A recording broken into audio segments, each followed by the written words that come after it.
बिस्मिल्लाहिर्रहमानिर्रहीम, अस्सलाम वालेकुम। मैं हूँ बिशारत राजा, मेरे साथ मौजूद है सईद बलोच। सईद बलोच साहब से जानना चाहेंगे कि एकदम से जो पाकिस्तान की जो सियासत है इसमें एकदम से हलचल क्यों शुरू हो गई है, उथल पुथल शुरू हो गई है, एक आप कह सकते हैं कि एक जलजला सा आ गया है। ये ऐसा क्या होता है कि एक ऐसा case supreme court of Pakistan में लग जाता है जो कि बाज़ाहिर गैर मौसूल होता है, रिपोर्ट तलब की जाती है, बड़ा मौसर हो जाता है। फिर सोहेल अफरीदी साहब की 1-on-1 मुलाकात होती है DGI साहब से, और सोहेल अफरीदी साहब एक हाई प्रोफाइल जो मीटिंग होती है आला सतही उसकी वो करते हैं, सदारत भी करते हैं। वहाँ पर कोर कमांडर भी होते हैं, वहाँ पर IGFC भी होते हैं। और कुछ वो बात के सोहेल अफरीदी साहब के हवाले से कहा जाता था कि हम सोहेल अफरीदी को कबूल ही नहीं करते, और एकदम से ये सारा कुछ हो रहा है। और फिर ये कोई एक एंगेजमेंट की भी बात हो रही है। और फिर हैरान कुन तौर पर ख्वाजा आसफ साहब, यार मैं अभी थोड़ी देर पहले उनका खिताब सुन रहा था असम्बली में, उन्होंने तो अपने मतायत अदारे को सिंगों पर ले लिया है। उन्होंने कहा जी कि देखे हमें तो टिश्यू पेपर, लफ्ज़ इस्तेमाल किया कि टिश्यू पेपर तो फिर भी ठीक होता है, चलो उससे हाथ साफ करते हैं, लेकिन हमें टॉयलेट पेपर की तरह इस्तेमाल किया गया। ये सारा क्या सीन बन रहा है कि एकदम से पाकिस्तान की जो सियासत है उसमें उथल पुथल हो जाती है। और फिर इधर यहाँ पर इस्लामाबाद में बैरिस्टर सलमान सफदर साहब सुप्रीम कोर्ट ऑफ पाकिस्तान में वो रिपोर्ट भी जमा करवाते हैं। वो 3-3.25 घंटे वहाँ पर मुलाकात भी होती है। अब मुलाकात में सईद बलोच साहब इमरान खान साहब से, बैरिस्टर सलमान सफदर साहब से ये तो नहीं पूछा होगा कि जी आपकी आँख कैसी है, आपका नाक बह रहा है, आपका सर दर्द नहीं। ये 20 मिनट 30 मिनट ये बातें होंगी। फिर ये पूछा होगा कि खान साहब ने कि जी बैरिस्टर साहब आप बताएं कि आज सब्जी मंडी में आलू का रेट क्या है, दाल का रेट क्या, ये पूछा होगा 3.25 घंटे। तो ये क्या चल रहा है सारा? बहुत शुक्रिया बिशारत राजा साहब। देखिए, पहली बात तो ये है कि अप्रैल का महीना बड़ा वैसे तो सितंबर को ट्वीट भी किया है, सितंबर को सितमगर कहा जाता है, लेकिन मेरे ख्याल में कुछ हालात वाक़यात सियासी तौर पर ऐसे तब्दील हुए हैं कि शायद अप्रैल का महीना सितमगर बनने वाला है। आपको पता है कि 9 और 10 अप्रैल 2022 की दरमियानी रात पाकिस्तान में रिजीम चेंज हुआ था। ये चौथी बरसी कह लें, एनिवर्सरी कह लें, सालगिरह कह लें, जो मर्जी नाम थे, ये चौथी सालगिरह इसकी रिजीम चेंज की आ रही है। और मेरी ख़बर के मुताबिक हुकूमत को दिसंबर के महीने में, वस्त दिसंबर के बाद ये इतलात मिली थी, कुछ इंटेलिजेंस रिपोर्ट्स थी कि सोहेल अफरीदी साहब मुमकिन तौर पर अप्रैल के महीने में इस्लामाबाद का रुख करेंगे बतौर वज़ीर आला। और आपको पता है कि इमरान खान ने सोहेल अफरीदी साहब को 2 काम दिए हुए हैं। एक, आपने फ़ौजी ऑपरेशन की भरपूर मज़ाहमत करनी है, और वो फ़ौजी ऑपरेशन नहीं हो सका। अपने ज़ोर पर वो कर रहे हैं तो कर रहे हैं। सोहेल अफरीदी अब उनको जाकर लड़ तो नहीं सकता उनसे, लेकिन जो बयानिया सोहेल अफरीदी को फ़ौजी ऑपरेशन के ख़िलाफ़ बनाना चाहिए था, जो कि पहले गंडापुर साहब की ज़िम्मेदारी थी, लेकिन वो उसमें नाकाम रहे थे, अब वो काम मिला सोहेल अफरीदी को। सोहेल अफरीदी ने भरपूर तरीके से वो बयानिया बनाया। मालाकंड डिवीजन में वो सरेंडर करके ना फौज वो दे दिया उसको। जी जी जी जी। हाँ। तो देखें, ये बहुत बड़ी डेवलपमेंट है कि मालाकंड डिवीजन में आप पुलिस, जो इसके अलावा CTD और जो दीगर सिविल सिक्योरिटी फोर्सेज इदारे हैं, वो आगे अब बढ़ेंगे और वो काम करेंगे। और सोहेल अफरीदी साहब खुद कह चुके हैं कि हम अपनी पुलिस को, CTD को इतना बाइख्तियार बनाएंगे, इतनी जदीद टेक्नोलॉजी हम उन्हें देंगे। और आपको पता है पिछले दिनों उन्होंने वो ड्रोन मारने वाली गन्स भी उनको दी थी, IG खैबर पख्तूनख्वा के हवाले की थी एक तकरीब के दौरान।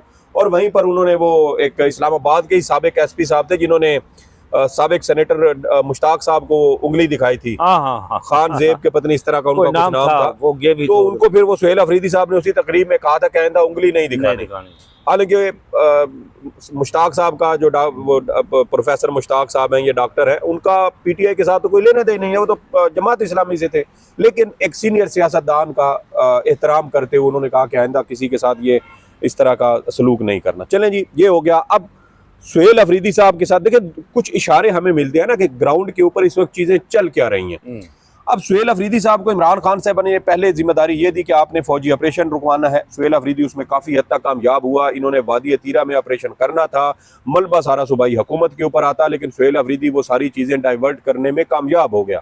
जो प्लान इनका था कि अवाम निकलेगी, सर्दियों में खज्जल ख्वार होगी और वो सारी चीज़ें सूबाई हुकूमत के ऊपर आएंगी, बयानिया बनेगा। और इमरान खान साहब ने पहले वार्निंग दी थी इनको कि सितंबर के महीने में कि जैसे उसका ANP के खिलाफ खैबर पख्तूनख्वा में फौजी ऑपरेशन हुए और उसकी वजह से लोग बेघर हुए, उसकी वजह से वहां पर अवाम के अंदर ANP के खिलाफ ये बयानिया बना और आज उनका वहां से सफाया हो चुका है। अब हालत यह है कि उनका एक रुकन जो है वो उम्मीदवार इलेक्शन का, वो 5 मरले की छत के ऊपर अपना जलसा कर रहा होता है। जी। ये हालत उनकी हो चुकी है। तो इसलिए इमरान खान साहब ने ये वार्निंग शुरू में दे दी थी, वो वार्निंग काफी हद तक कामयाब रही। सुहेल अफरीदी ने उसके ऊपर काम किया। अब 2 अहम चीजें सामने आ रही हैं। जैसे मैंने कहा कि हुकूमत को ये रिपोर्ट्स मिल चुकी हैं कि सुहेल अफरीदी साहब मुमकिन तौर पर अप्रैल के महीने में इस्लामाबाद आएंगे। अब अप्रैल के महीने में इस्लामाबाद आने से पहले आपको पता है गुज़श्ता 1 रोज पहले 2 रोज पहले गुज़श्ता से जो पेवस्ता रोज है उसमें सुहेल अफरीदी साहब अचानक उस कंटेनर पर गए जिसका नारा स्लोगन ये है कि आज़ादी या मौत। और ये वो कंटेनर बताया जाता है जो 26 नवंबर को बुशरा बीबी और साबिक वज़ीर आला खैबर पख्तूनख्वा जनाब अली अमीन गंडापुर साहब जिस कंटेनर पर आए थे, और इसी कंटेनर को यहाँ जो जिना एवेन्यू है उसके ऊपर आग लगाई गई थी और इसी को अब दोबारा से तैयार किया गया। खबर आपको दे देता हूं। जी। खबर ये दे रहा हूं आपको कि ये अभी अभी रिसेंटली ट्वीट किया है, जिन्हें हम उर्फ़े आम में कहते हैं कि वो ख़ास तर्जमान, उन्होंने ट्वीट किया है जी कि बनीगाला के लिए जो मस्जिद है उसके लिए इमाम की तलाश शुरू हो गई है। अच्छा जी, बड़ी अच्छी बात है, इमाम मस्जिद की तलाश हो रही है। तो ये देखें कि इमरान खान साहब के हिदायत के ऊपर सुहेल अफरीदी साहब अगर अब कंटेनर उन्होंने चीजें अपनी कंट्रोल में ले ली हैं, बहुत सारी देखिए कंट्रोल में ले ली हैं। दूसरी बात यह है कि सुहेल अफरीदी साहब फर्ज करें, अब नारा है आज़ादी और मौत। सुहेल अफरीदी जब वजीर आला बने थे तो इन्होंने ये कहा था कि अब हम जब भी गए जहाँ पर हम बैठेंगे हम वहाँ से इमरान खान को लेकर उठेंगे। हम इस्लामाबाद हैं तब भी इमरान खान को लेके उठेंगे, और अगर हम पिंडी गए तो हम तब भी इस्लामाबाद इमरान खान साहब को लेके उठेंगे। अभी 2 रोज़ पहले जो खबरें हुकूमती जो गैर सरकारी तर्जमान दे रहे हैं उनके मुताबिक ये रुख जो है वो अडियाला की तरफ भी हो सकता है, ये रावलपिंडी की तरफ भी हो सकता है। इस्लामाबाद शायद वो ना है, क्योंकि 4 ऑप्शन थे जिनके ऊपर सुहेल अफरीदी और PTI गौर कर रही थी। एक इस्लामाबाद आना, दूसरा फैजाबाद आना, तीसरा फैजाबाद इंटरचेंज पर बैठ जाना, TLP की तरह धरना देना, और चौथा कि पूरे खैबर पख्तूनख्वा का आना जाना जो है वो सारा बंद कर दिया जाए। अब उनमें से एक ऑप्शन बज़ाहिर ये लगता है कि इन्होंने चुन लिया जाने वाला जो है वो चुन लिया है।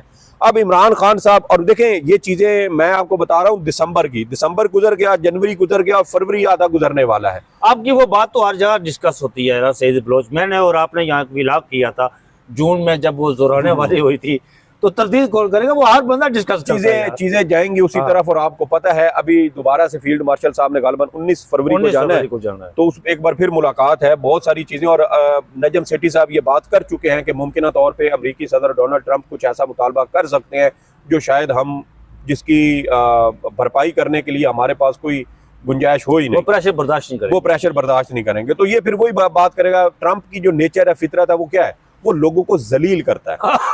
उसने अमेरिका भारतीय वजीर आज़म नरेंद्र मोदी के साथ क्या किया, उन्होंने बतौर भारतीय रियासत के साथ क्या किया, जलील किया पूरी दुनिया में। पहले 5 जहाज, फिर 6, फिर 7, फिर 8 तक चला गया, 10 तक चला गया। ठीक है, वो जलील कर रहा है इनको, और जलील करके उसने टेबल पे बिठाया और अपने साथ उसने तिजारती मुआहदा करवा लिया। तो वो भारत जो इतनी बड़ी मार्केट है, हमसे इतना बड़ा मुल्क है, और उनके पास जो जखायर है, रिजर्व है उनके फेडरल बैंक, वो 756 अरब डॉलर तक पहुंच चुके हैं। और फिर अब वो ये भी कह रहा है कि भारत जो है वो अमेरिका से 500 अरब डॉलर की दरामदाद करेगा, चीजें खरीदेगा, अमेरिकी साख्ता बनी हुई। तो यहां से आप अंदाजा लगा सकते हैं कि अमेरिकी सदर डोनाल्ड ट्रंप के काम करने का तरीका क्या है। अब जब वो हमारी तरफ मुड़ेगा और हमारे बारे में वो खुदा न खास्ता हमें इसी तरह जलील करने की कोशिश करता है, और वहां कहता है कि मैं बंद कमरे में शहबाज शरीफ तो मेरे पैरों में बैठ गया था, इसने कहा था कि मेरी हुकूमत बचाओ, कौन किसकी जरूरत है कि वो अमेरिकी सदर को बैठ के उसकी तरदीद करेगा। तो ये मामलात उसी तरफ जाएंगे कि तरदीद किसकी, इनके पास पीछे बंदा ही कोई नहीं होगा कि तरदीद कौन करेगा। और तरदीद करने वाला, ये जवाब देने वाला एक बंदा है, और वो पड़ा हुआ है मस्त मलंग जो है वो अडियाला जेल में, और ये अब उसी के चरणों में बैठ रहे हैं, उसी के पास जा रहे हैं, क्योंकि इनको डर ये है कि अगर, क्योंकि सुहेल अफरीदी का कहना क्या, पहली बार वजीर आला बना तो उसने क्या कहा, उसने कहा कि हम जहां जाएंगे बैठेंगे और वहां से इमरान खान को लेके उठेंगे, जिसने गोली चलानी होगी हम पर चलाएगा। गोली चलाने वालों को उन्होंने पहले बता दिया कि हम जब गए मार्च लेकर तो हम अपने कफन साथ लेकर जाएंगे, अपने घर वालों को बता के जाएंगे, और उन्होंने ये भी कहा था, नारा लगाया था कि मैं इश्क इमरान खान में मारा जाऊंगा। ये वो लफ्ज था जो पूरी हुकूमत के अंदर जाकर ना बम की तरह फट गया था।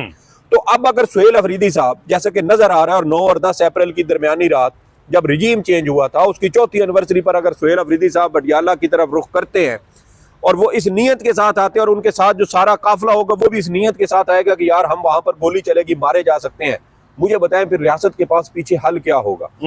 रियासत किस तरह चलती है? डर खौफ के जरिए कवानीन बनाते हैं, रूल्स बनाते हैं लोगों को डराने के लिए। यार आपने यहाँ से रास्ता तो ये इशारा तोड़ा तो आपको जुर्माना होगा, डर खौफ है। आपने किसी बंदे के साथ ज्यादती की, आपके खिलाफ मुकदमा होगा, जेल में डाल देंगे, डर खौफ है। कानून इंसान को थोड़ा सा पाबंद बनाता है, वो सिविलाइजेशन दायरे में लाता है, उसको मुहज्जब दायरे के अंदर लेकर आता है। तो वो चीजें तो अब आपने यहाँ डी चौक में गोलियां चला ली, अब पीछे उनके पास डर खौफ क्या है? वो कहते हैं गोली चलानी थी, चला ली, अब आप आगे क्या करोगे? कोई बम मारोगे तो वो भी मार के देख लो। तो जो लोग वहां से 5,000, 10,000, 15,000 बंदा वहां से उठ के आए यहाँ पर कि हम तो जा इसी नीयत के साथ रहे हैं कि हमने आगे जाके मरना है, आप उनको साथ मुकाबला कैसे करेंगे? तो ये है इस वक्त पैनिक में, और पैनिक में होने की वजह से आप कर रहे हैं या हाथ पांव मार रहे हैं। और इसके लिए मुझे ये लग रहा है कि हमारी अदलिया एक बार फिर इस्तेमाल हो रही है। मैंने एक ट्वीट किया, मुझे आज अतर मिनल्ला साहब की, मैं आपको ये भी बता देता हूँ कि अतर मिनल्ला साहब की आज मुझे कॉल है, मैं वो कॉल अटेंड नहीं कर सका। और मुझे लगता ये है कि वो मुझे मेरी एक ट्वीट उनके पास शायद कहीं पहुंची और उन्होंने ट्वीट की वजह से मुझे मुमकिन तौर पर कॉल की होगी।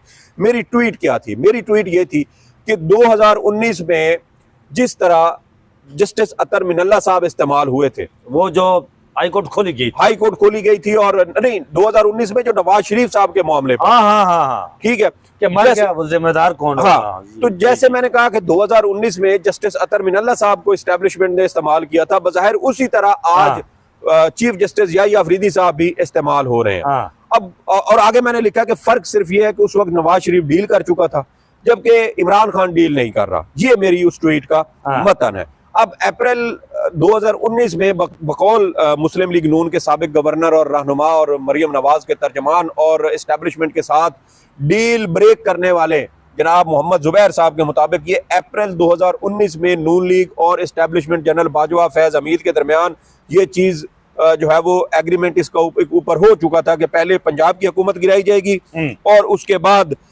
जो है वो उनकी वफाक की हुकूमत गिराई जाएगी। बिल्कुल मैं इसी तरफ आ रहा हूँ। अब ये तो हो गई सारी वो चीजें कि अदलिया को इस्तेमाल किया जा रहा है। तो मैं वो अतर मिनल्ला साहब वाली बात के ऊपर भी कर दूं कि हमारी जो इस्टेब्लिशमेंट है ना, ये बड़ी है शातिर, और इन्होंने ना अमेरिका को 20 साल अमेरिका के जरिए, अमेरिका का लितर अमेरिका के सर में अफगानिस्तान में मारा है। तो हम, आप, ये सियासतदान, आप उनके साथ पहुंच नहीं सकते क्योंकि वो बहुत मुनज़्ज़म है, पिछले 78 साल से उनका सिस्टम के ऊपर कंट्रोल है। आप उनके टखनों तक भी नहीं आ सकते प्लानिंग और हिकमत अमली में। हाँ, आपके पास एक स्ट्रीट पावर होती है जो उनके पास नहीं है, और वो यहाँ पर बाहर खा जाते हैं। तो अब अतर मिनल्ला साहब को मैं ये जरा इसी वीडियो के जरिए भी बता देते हैं कि अतर मिनल्ला साहब को मैंने ये नहीं कहा कि आप इस्टेब्लिशमेंट के कहने के ऊपर आपने ये सब कुछ किया। उस वक्त हालात ऐसे पैदा किए गए कि आप भी मजबूर हो गए। आपने तो बल्कि यहाँ 2 कदम आगे बढ़ के ये कह दिया उस वक्त की पीटीआई हुकूमत को, जी जमानत दें कि नवाज शरीफ जिम्मेदार कौन है? वो जज साहब, आप अपनी जमानत दे सकते हैं कि आप, मैं या हम सारे अगला सांस ले सकते हैं? वो किसी को पता नहीं है। आप एक हुकूमत से कह रहे हैं, बैठ के जमानत मांग रहे हैं, जी आए इधर जमानत दे कि नवाज शरीफ को कुछ नहीं होगा। इस बात की क्या गारंटी थी कि नवाज शरीफ बाहर गया और उसको बाहर कुछ नहीं होगा? तिबई मौत तो किसी की भी आ सकती है। आप क्या कहना चाह रहे हैं कि जस्टिस याहिया अफरीदी साहब इस्तेमाल हो रहे हैं? मेरे ख्याल में जैसे अतर मिनल्ला साहब के लिए हालात पैदा किए गए, और देखिए उस वक्त तो हालत ये हो चुकी थी कि डॉक्टर शीरी मजारी साहिबा जो वजीर इंसानी हकूक थी, वो बेचारी कबीना इजलास में रो पड़ी। इमरान खान साहब ने जिक्र किया कि भाई वो रो पड़ी थी हमारे सामने कि नवाज शरीफ की सेहत बहुत खराब है, क्योंकि मेडिकल बोर्ड किसने बनवाए थे? इन्होंने बनवाए थे, और वो सारी रिपोर्ट्स इनकी मर्जी की आई। वो अब आगे साबित हुआ कि वो सारी जैली थी, और उस वक्त तो 2000 पे आ गए वाइट ब्लड सेल और इतने पे आ गए, तो ये सारी फैब्रिकेटेड थी और उसमें अदलिया इस्तेमाल हो गई क्योंकि हालात ऐसे पैदा कर दिए। अब यहाँ पर भी मुझे यही लगता है कि याहिया अफरीदी साहब भी इस्तेमाल हो रहे हैं, और ये हालात क्या बना रहे हैं? इमरान खान साहब को पहले इन्होंने, मुझे ये भी शक है कि शायद जेल के अंदर कोई स्प्रे ऐसे ना की हो, कोई केमिकल ऐसे ना हो जिससे इमरान खान की आंख का इन्फेक्शन बढ़ाया गया हो और उससे उनके लिए आंख के लिए वो धुंधलापन उनकी आंख के आगे आया हो, फिर उन्होंने ये शिकायत की हो, उस शिकायत से मामलात आगे बढ़े हों, फिर उनका इलाज के लिए भाई जहाँ अगले 5 साल 10 साल की प्लानिंग करके बैठे होते हैं। जनरल बाजवा साहब को ये सारी चीज़ें पता थी कि हमने 2024 में जाके आम इंतखाबात में क्या करना है।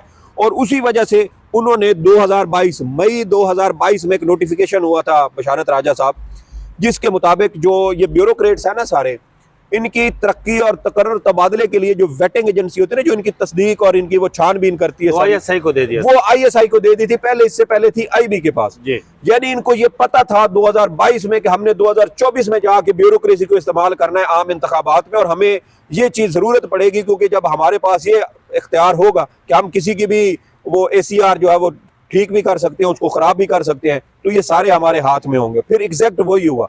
तो मैं ये बता रहा हूँ कि ये प्लानिंग बड़ी लंबी करके बैठे होते हैं। अब याहिया अफरीदी साहब के साथ अचानक यूरोपीय जो अक़वाम मुत्तहिदा का वफद है वो आ जाता है। अक़वाम मुत्तहिदा पिछले दिनों आपको पता है कि उनकी नुमाइंदा ख़ुसूसी हैं इंसानी हकूक़ से मुताल्लिक़, उन्होंने इसके ऊपर प्रेस रिलीज जारी की कि इमरान खान को कैद तन्हाई में रखना 15 दिन से ज़्यादा ये तशद्दुद के ज़ुमरे में आता है। फिर UN का वर्किंग ग्रुप पिछले साल वो दे चुका है, रिपोर्ट दे चुका है। यार यूनाइटेड नेशन का जो वफ्द है वो उसने एक दफा जैसे याहिया अफरीदी साहब से एक दफा मुलाकात नहीं की है, उन्होंने 2 बार मुलाकात की है। एक तो कल परसों आया था, प्रेस रिलीज आई, उससे पहले भी एक दिन आया था जहाँ पर मैं और मतीउल्लाह जान बाहर बैठे हुए थे, यूनाइटेड नेशन की गाड़ियां आई और वो प्रेस रिलीज जारी नहीं हुई थी, लेकिन वो यहाँ पर मुलाकात के लिए आया था। ये ऊपर तले 2 दफा आना, ये मतलब ये कुछ इस बात की तरफ इशारा है कि कुछ ना कुछ हो रहा है, कुछ ना कुछ हो रहा है। और देखें अक़वाम मुत्तहिदा का ये जो मैंने अभी आपको ये ट्वीट दिखाया, जी मैं उधर ही आ रहा हूं। अब यहाँ आप देखें कि मोहम्मद मालिक साहब क्या खबर दे रहे हैं। मोहम्मद मालिक साहब ये कहते हैं कि ये इंगेजमेंट हो रही है, ये डील नहीं है, ये पॉलिटिकल इंगेजमेंट है। यूं कह लें कि ये कॉन्फिडेंस बिल्डिंग मेजर्स हैं, यानी एतमाद एक दूसरे के ऊपर कायम करने के लिए ये अभी इकदाम किए जा रहे हैं, CBM जिसको कहते हैं। और ये जो अगर कहीं कोई मुज़ाकरात संजीदा ये डील हुई तो ये कहीं साल के बाद जाके होगा कि साल तक ये कहेंगे आप हमें परख लें, हम आपको परख लेते हैं। जैसे वो लड़की लड़के के रिश्ते वाले होते हैं ना, वो कहते हैं जी ठीक है जी ऐ साडा मुंडा है, तोरा जोला लाई रखो जनाब थोड़ा, और ये हमारे ये लड़की है तो आप हमें अच्छी तरह देखभाल लें, छानबीन कर ले हमारी जिससे आपने करें, और हम आपकी कर लेते हैं। तो ये वाले यहाँ पर ये तरीकाकार बकौल मोहम्मद मालिक साहब ये हो रहा है। दूसरी जानिब मुनीब फारूक साहब ये खबर देते हैं कि मुमकिन तौर पर इमरान खान साहब को बनी गाला मुंतकिल किया जा सकता है, और उसके लिए भी पहले अस्पताल में उनका कुछ इलाज होगा। उसके बाद यहाँ जैसे मैंने कहा कि याहिया अफरीदी साहब के सामने ये हालात हो गया। अब उन्होंने जो सलमान सफदर साहब ये डाकिये ने खबर दी है ना, इससे पहले जो मैंने मस्जिद वाली खबर वो भी एक डाकिये ने दी, वो भी डाकिये ने दी। तो अब ये सलमान सफदर साहब गए हैं। अब सलमान सफदर साहब ने जो रिपोर्ट दी है, जो आज उन्होंने बात किया, वो रिपोर्ट मुस्बत नहीं है, ये तयशुदा है। इसका मतलब क्या है कि जेल के अंदर इमरान खान इनके पास थे, इन्होंने इमरान खान साहब के हवाले से हालात कुछ खराब किए, जानबूझ के किए। यानी ये सारा कुछ जो है ना ये प्लान करके कर रहे हैं। और मुझे ये लगता है कि इमरान खान को ये बनी गाला भेजें, ये अस्पताल भेजें, जहां मर्जी भेजें, ये मेरे ख्याल में वो जो चीज़ डिलीवर करना लेना चाहते हैं, जो हासिल करना चाहते हैं, वो शायद इनको ना मिले। क्योंकि सुहेल अफरीदी जैसे मैंने कहा कि अगर वो आए यहाँ पे अप्रैल के महीने में और वो आके बैठ जाए, ये राय इस्लामाबाद के अंदर जो इक़्तिदार की गुलाम गर्दिशें हैं, ये राय सईद बलोच साहब वहाँ पर ये पुख्ता हो चुकी है कि इमरान खान साहब को अंदर रखना मकसूद नहीं, हम नहीं रख सकते। राजा साहब 2 मकासद है ना। उसकी वजह क्या मैं बताता हूँ। उसकी वजह ये है कि इमरान खान साहब को 2.5 साल से वो तकरीबन 5 अगस्त 2023 को गिरफ्तार हुए थे। 2.5 साल हो गए। 2.5 साल हो गए कि इमरान खान साहब अभी तक कुछ उसने ना कहा कि मेरा सर दर्द कर रहा है, ना कहा उसे मेरा फलां हो गया, ढमकां हो गया, वो मान नहीं रहा। शम्मा जो ने आज ट्वीट किया है, उसने कहा कि वो मान नहीं रहा, मतलब एनआरओ की तरफ, यानी कि जिस तरह आप इशारा करें कि साल का टाइम इमरान खान साहब उसको नहीं मान। और दूसरी बात यह कि जो आपने बात की ना कि अल्लाह भला करे यार, अभी एक आपने बात की मेरे ज़हन राय पुख्ता हो गई है, मैंने कहा नहीं उससे पहले एक और आपने मेरे ज़हन चले, अभी वो बात अगर ज़हन में आती है तो वो करते हैं। अब इनका मकसद ये है कि इमरान खान साहब को किसी तरीके से एंगेज किया जाए। जैसे मैंने कहा कि अगर सुहेल अफरीदी 15-20 हज़ार बंदा लेके 50 हज़ार बंदा लेके रावलपिंडी आके बैठ जाए, मुनीब फारूक वाली बात की थी, और वो आके ये कहे कि इमरान खान को यहाँ से निकालो, ये सियासी मुकदमात हैं, तुम्हारी ऐसी की तैसी, हम वैसे नहीं जाएंगे, आप वहाँ पर फायर करें, बम मारे, क्या करें, वो तो इसी नीयत से आए बैठे हैं, कितने बंदे मार लेंगे। तो सवाल ही नहीं पैदा होता कि रियासत इस साइड पे जाए या कुछ करे। तो ये है खौफजदा कि अगर सुहेल अफरीदी आकर बैठ गया तो वो तो है बिल्कुल एक रिपोर्ट की तरह कि उसको इमरान खान ने हुक्म दिया, उसने ये करना, उसने करना है। आप स्क्रीन और तीसरी मैं एक और आपको बात बता देता हूँ। तीसरी एक और चीज जो कल इसार राना साहब ने भी खबर दी है इसार राना साहब ये खबर देते हैं कि मुमकिन तौर पर फरवरी के आखिर में या मार्च में बुशरा बीबी साहबा रिहा हो सकती हैं। अब मुझे ये बताएं, बुशरा बीबी को रिहा करने का मतलब क्या है? इसका मतलब ये है कि आप इमरान खान साहब का एतमाद लेना चाहते हैं। ये खौफ ज़दा हैं, और मैंने जैसे कहा कि इनके पास दिसंबर से ये इंटेलिजेंस रिपोर्ट्स मौजूद हैं कि सुहेल अफरीदी अप्रैल 2026 में आएगा, क्योंकि वही बात जो नून लीग क्यों तिलमिला रही है यार? नून लीग इस वजह से भी तिलमिला रही है ना कि जब भी पीटीआई, इनको ये लगता है कि पीटीआई और एस्टेब्लिशमेंट के दरमियान कोई बातचीत हो रही है तो इनके पैर जलने लग जाते हैं। इनको पता है अभी तो इनके पास हुकूमत क्यों चल रही है, वरना हमारी एस्टेब्लिशमेंट, पता है आपको, उनका तरीकाकार है कि वो 3 महीने 6 महीने नहीं गुजरते कि हुकूमत के खिलाफ साजिश शुरू कर देते हैं। इमरान खान हुकूमत बनी थी अगस्त 2018 में, नवंबर 2018 में उस वक्त के जो डीजीसी थे फैज हमीद साहब, उन्होंने नून लीग के साथ रब्ता कर लिया था कि ये हम जो लेके आए ना, हमसे गलती हो गई है। 3 महीने नहीं गुजरे और इमरान खान हुकूमत के खिलाफ साजिश शुरू हो गई। तो इनके पास ऑप्शन अभी नहीं है। अगर आज इमरान खान इनका करे ना, हम ही भर ले, फिर रात तक ये सारे आपको अडियाला जेल में पड़े हुए मिलेंगे। ये इन्होंने अभी देखे ना, इनकी हुकूमत में और इनके खिलाफ जो खबरें वो लगवा रहे हैं इकोनॉमी के मामले में, वो सारी आपके सामने है। तो इसलिए एस्टेब्लिशमेंट राजा साहब है खौफजदा, और अगर अप्रैल फरवरी के आखिर तक, अभी तो 15 दिन 20 दिन 18-20 दिन रहते हैं, फरवरी के आखिर तक या मार्च में, अप्रैल से पहले पहले बुशरा बीबी रिहा हो जाती हैं, तो इसका मतलब ये है कि हमारी एस्टेब्लिशमेंट खौफजदा है, सुहेल अफरीदी से खौफजदा है। उसकी वजह क्या है? अब 2 जनरल मिले हैं सुहेल अफरीदी साहब से। एक तो core commander Peshawar general Umar Bukhari साहब, उन्होंने, आपको पता, पिछले गुज़श्ता रोज उनका इजलास भी हुआ, मीटिंग हुई सिक्योरिटी के हवाले से। फिर उसके बाद मोहसिन नकवी साहब के साथ सुहेल अफरीदी साहब की मुलाकात हुई है, और ये भी मैंने नकवी और सुहेल अफरीदी ने इकट्ठे खाना भी खाया और मुझे ये भी कहीं से पता चला है, बशारत राजा साहब, कि शायद सुहेल अफरीदी साहब के सामने कोई गुफ्तगू भी हुई है इमरान खान के साथ। अच्छा, कल जो मुलाकात हुई, उस मुलाकात के बाद जब वो जो इजलास हुआ, तो बड़ी खबर दे रहे हैं, जो इजलास हुआ, उस इजलास के बाद मोहसिन नकवी साहब जब बैठे थे ये सुहेल अफरीदी साहब के साथ, तो कहीं कोई बात हुई है। सुहेल अफरीदी की डायरेक्ट बात नहीं हुई, लेकिन उसके सामने लगता है खान साहब के साथ बात हुई है। खबर है कि डीजीआई सुहेल अफरीदी के साथ देखें, अब डीजीआई की भी मुलाकात हो गई, 1-on-1 भी कुछ हुआ है। ये सुहेल अफरीदी को एंगेज क्यों कर रहे हैं? अगर कुछ लोग ये कहते हैं कि वो जी गजा फौज भेजनी है अप्रैल के महीने में, मैं समझता हूँ कि वो चीज या पहले डिसाइड कर चुके हैं। इनको अगर कोई प्रेशर, सर इंडिया दुश्मन नहीं है, इसराइल जिसको हमें बचपन से ये पढ़ाया गया कि ये पाकिस्तान का अजली और वो नजरियाती जो दुश्मन है वो इसराइल है। अब इसराइल हमारी फौज को ओके कर रहा है, ग्रीन सिग्नल दे रहा है कि आप आए गजा में आके ये मामलात सारे संभालें और हमास को गैर मुसल्लह करें। मुझे बताएं फिर हमारी इसराइल के साथ पीछे दुश्मनी बचती क्या है? तो इसराइल वाला भी काटा लग गया। भारत के साथ जब हमारी पिछले साल जंग हो रही थी तो हालत जंग में थे और इमरान खान की मुलाकात पर पाबंदी थी, सनम जावेद की जमानत नहीं होने दी जा रही थी। इस वक्त अगर एस्टेब्लिशमेंट का कोई एक कोर यानी कि सख्त तरीन अगर कोई दुश्मन है ना, तो वो मेरे ख्याल में इमरान खान है, इसके अलावा कोई दुश्मन नहीं है।